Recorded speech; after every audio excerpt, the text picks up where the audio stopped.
Saya punya cerdik ekonomi kode 210 ini bisa melamar di sini. Kemudian juga untuk afirmasinya, ini juga akan diakui teman-teman. Ini kita mengajar di SD, kita bisa linear teman-teman untuk mengajar di satuan pendidikan SD dengan formasi guru kelas. Nah, kemudian teman-teman yang memiliki sertifikat pendidik sama yaitu 210 ekonomi, ini teman-teman yang memiliki induk di SMA, teman-teman linear jika ingin mendaftar, formasi guru ekonomi yang ada di SMA ataupun juga SMK.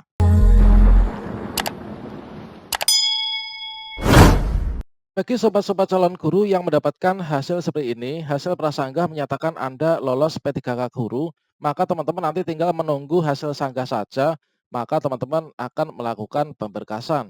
Selanjutnya bagi sobat-sobat yang tidak lolos di ujian P3K tahap 1, maka nanti satu-satunya jalan kita adalah ikut untuk yang seleksi tahap 2.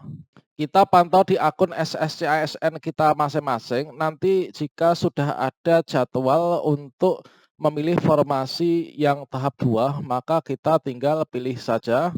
Untuk memilih formasi, itu nanti kita tinggal klik saja dari pilihan yang ada. Dan tentunya untuk formasi yang kita pilih, ini nanti disesuaikan dengan sertifikat pendidik dan atau ijazah kita yang linear. Tentunya sobat semuanya ini merasa penasaran terkait tentang ijazah yang dimiliki. Kalau misalkan ijazah atau sertifikat pendidik yang kita miliki seperti itu, nanti kita bisa pilih untuk yang formasi apa ya. Dalam peraturan Permenpan RP nomor 28 tahun 2021 tentang pengadaan pejabat pegawai perjanjian kerja untuk jabatan fungsional guru pada instansi daerah. Di sini untuk peraturan tentang seleksi kompetensi tahap 2 itu terdapat pada paragraf ke-9 khususnya pasal 33 terkait tentang formasi yang dapat kita pilih, formasi jabatan yang akan kita pilih ini nanti disesuaikan dengan sertifikat pendidik dan atau kualifikasi pendidikan dari pelamar. Pada video ini kita akan berbagi terkait tentang linearitas ijazah untuk mendaftar di seleksi PTKK Guru tahun 2021. Yang mana di sini menampilkan bidang-bidang pendidikan dan juga sertifikat pendidik yang linear untuk mendaftar di SD, SMP maupun SMK. Namun sebelum kita lanjutkan, perlu saya ingatkan bagi teman-teman yang mungkin baru pertama kali menemukan channel ini, silahkan klik tombol subscribe-nya dan aktifkan notifikasi loncengnya, sehingga nanti jika ada update video terbaru, teman-teman gak akan ketinggalan informasi.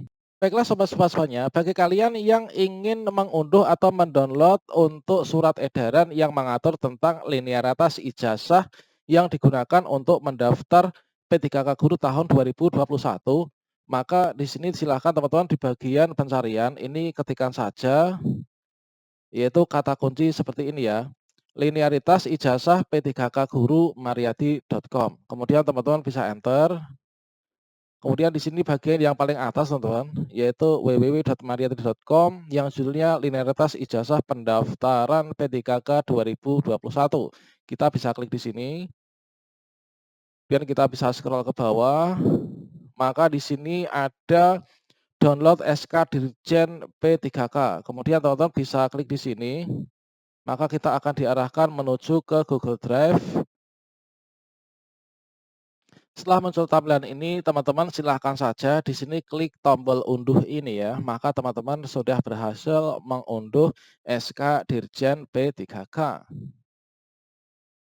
Nah teman-teman, surat edaran Direktur Jenderal Guru Tenaga Kependidikan Kementerian Pendidikan dan Kebudayaan yaitu tentang kualifikasi akademik dan sertifikat pendidik dalam pendaftaran pengadaan guru pegawai pemerintah dengan perjanjian kerja tahun 2021. Nah, di sini teman-teman, untuk pendaftaran guru P3K ini tahun 2021 disampaikan hal ini. Yang pertama, calon guru P3K itu berasal dari guru dalam jabatan dalam hal ini adalah teman-teman baik itu THK 2, kemudian guru honorer di sekolah negeri maupun guru honorer di sekolah swasta, dan juga lulusan pendidikan profesi guru yang belum menjadi guru teman-teman. Dengan catatan untuk teman-teman yang guru swasta dan juga lulusan PPG ini nanti mulai memilih formasi ketika menjelang nanti ujian tahap 2 ya.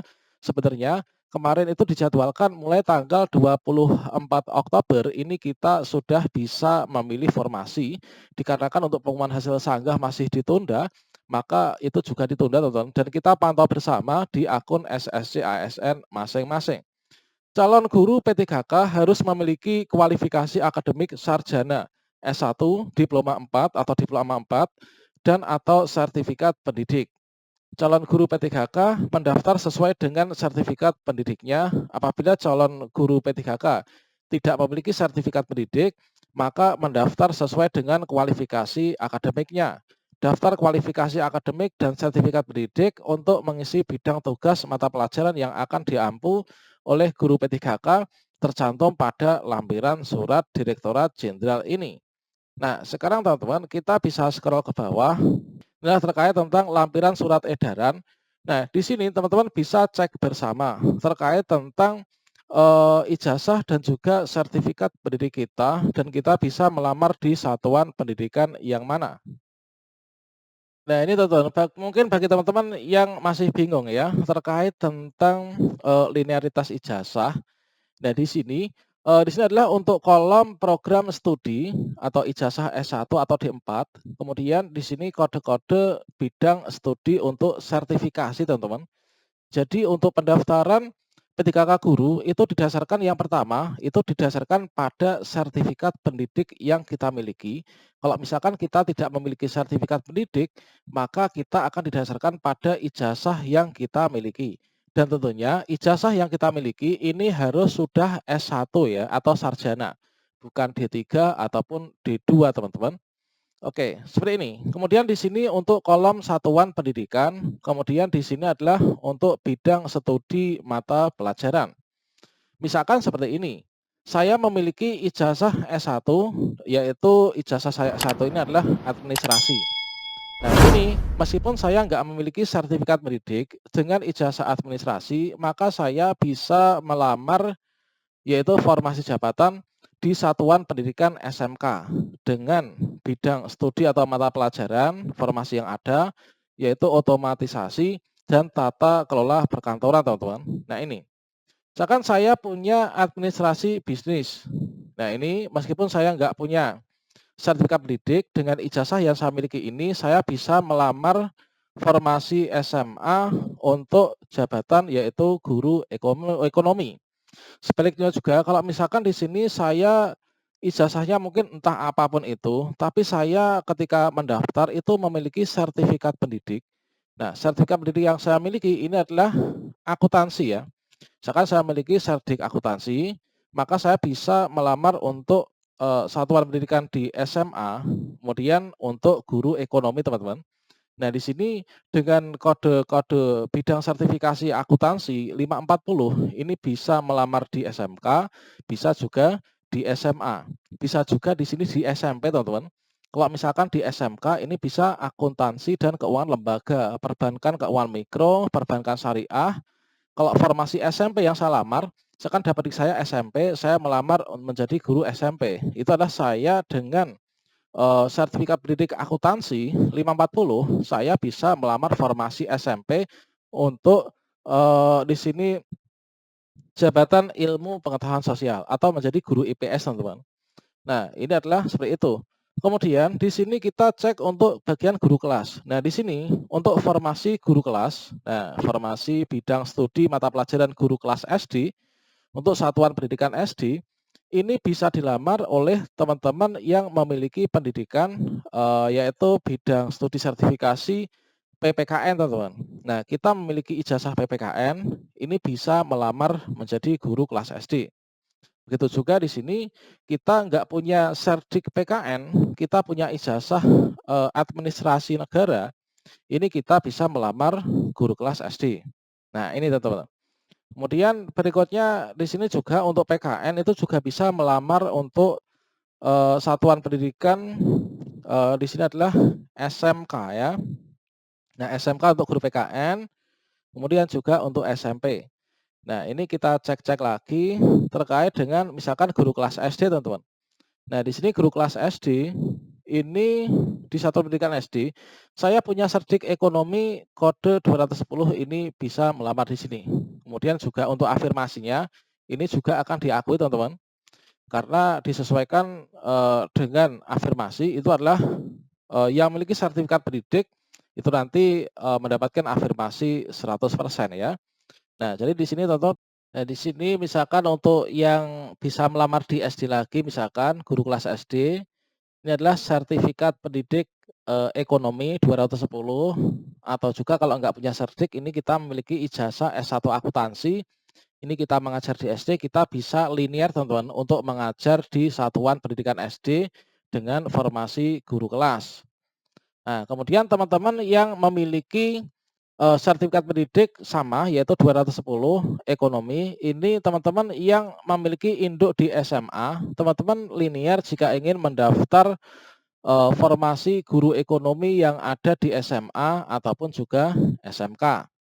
Kemudian teman-teman yang di sini punya serdik ekonomi, maka di sini teman-teman bisa, mendaftar di SMP ya. Tentunya itu disesuaikan dengan untuk yang tahap 2 ini di satuan pendidikan yang sama dengan yang ada di Dapodik, itu teman-teman. Kemudian kita cek lagi untuk guru kelas. Nah ini teman-teman, untuk formasi guru kelas SD lagi, ini teman-teman juga bisa didaftar dan afirmasi akan diakui jika teman-teman ini memiliki, sertifikat pendidik IPS. Nah, sertifikat pendidik IPS ini juga linear ya, untuk melamar guru kelas SD, atau juga ijazah akuntansi meskipun nggak punya sertik ini. Kemudian contoh lain di sini sertik akuntansi bisa menjadi, guru IPS ya, untuk di SMP. Nah ini. Akuntansi bisa juga menjadi guru ekonomi yang ada di SMK. Nah, selebihnya teman-teman silahkan bisa cek sendiri ya, disesuaikan dengan ijazah saya itu apa, serdik saya itu apa bidang studinya, kemudian saya bisa melamar di mana saja. Tentunya ini adalah sebagai bahan pertimbangan bagi teman-teman yang nanti ingin memilih formasi, disinkronkan juga dengan peluang yang saat ini mungkin masih terbuka lebar teman-teman. Setelah teman-teman itu melakukan analisis, dari hasil tes tahap 1 kemarin ya, untuk mencari peluang yang lebih besar. Demikian sobat semuanya, semoga bermanfaat. Wassalamualaikum warahmatullahi wabarakatuh.